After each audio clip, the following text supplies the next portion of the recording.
News Tamil கழுகு. பதவி கொடுக்கலங்கிறதுக்காக தான் தன்னோட காரை மறிக்கிறாங்கன்னு கூட தெரியாம யாருப்பா இவங்க செல்ஃபி எடுக்க நடு ரோட்லயா காரை மறிப்பாங்கன்னு கமெண்ட் அடிச்சாரா விஜய்.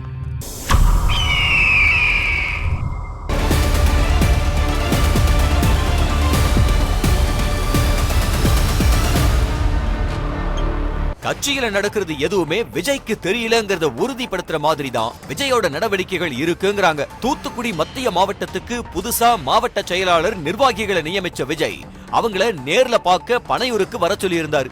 அந்த பதவியை எதிர்பார்த்து மாவட்டத்துல கடுமையா வேலை பார்த்துக்கிட்டு இருந்த அஜித் ஆக்னல் ஏமாற்றமடைய தலைவர் விஜய் கிட்டயே நேர்ல நியாயம் கேட்க பனையூருக்கு வந்த அஜித்தா கட்சி ஆபீஸுக்கு விஜய் வந்தப்ப தன்னோட ஆதரவாளர்களோட அவரோட காரை மறிச்சாரு.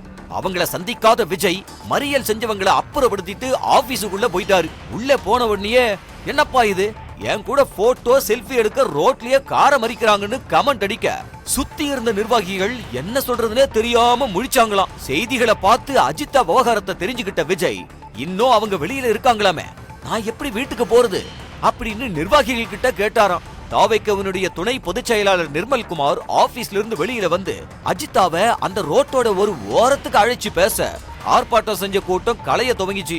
இந்த கேப்ல சத்தமே இல்லாம அந்த சாலையோட வேற பக்கமா வெளியில போயிட்டாராம் விஜய்.